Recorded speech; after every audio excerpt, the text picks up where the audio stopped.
जंगल की रहस्यमयी गहराई में, जहाँ प्राकृतिक सौंदर्य और चमत्कारों की भरमार होती है, वहाँ एक प्राचीन और रहस्यमय जंगल था।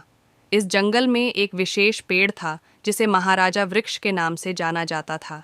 इस पेड़ का विशेषता था कि उसके पत्तों पर जादुई लिखावट थी, जो केवल प्रेम और सच्चे मन के साथी को ही पहचान सकते थे। एक बार एक युवक नामक विक्रम जंगल में खो गया।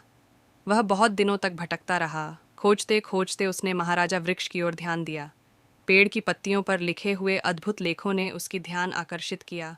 उसने पेड़ के पास जाकर प्रेम और सच्चे मन के साथी के रूप में अपने आप को पेश किया। महाराजा वृक्ष की ओर से धीरे धीरे एक आवाज़ आई, ओ युवक, तू जो सच्चे मन से मेरे पास आया है, मैं तुझे एक आशीर्वाद देता हूँ। तू मेरे जंगल की सच्चाई को देखेगा और उसे दुनिया को साझा करेगा।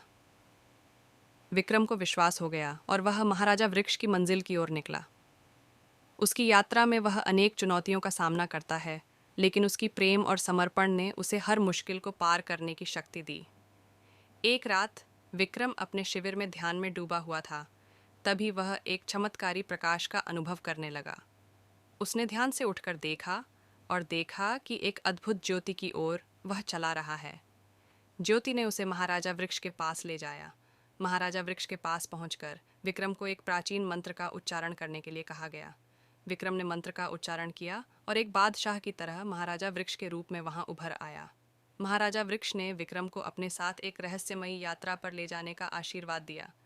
उसकी यात्रा उसे जंगल के प्राचीन और गहराई में ले गई, जहां उसने अनेक चमत्कारों का सामना किया। वह देखा कि जंगल में अनेक प्राणियों का एक संगठन है, जो महाराजा वृक्ष के नेतृत्व में है। ये प्राणियों में शेर, भालू, चील, बग्घा और अन्य जंगली जीव शामिल थे। जंगल की यह रहस्यमयी दुनिया विक्रम के लिए एक अद्भुत अनुभव था। वह ने देखा कि जंगल का हर प्राणी अपने अंतर्मन की गहराई से बोलता है और उसने उनकी भाषा को समझने का प्रयास किया। एक दिन विक्रम को जंगल में एक अजीब महसूस होने लगा। वह जादूगरों की दुनिया में आ गया था। यहाँ जादूगर अपने शक्तियों का उपयोग करके जंगल की रक्षा करते थे। विक्रम ने उनसे मिलकर अनेक जादूगरी युक्तियों का सीखा। विक्रम को अब अपनी यात्रा को जारी रखने का समय आ गया था। उसने जंगल की रक्षा के लिए एक समृद्ध आवाज बनाया और महाराजा वृक्ष के संदेश को हर कोने तक पहुंचाया। उसकी साहसिकता, समर्पण और प्रेम ने उसे जंगल का असली राजा बना दिया।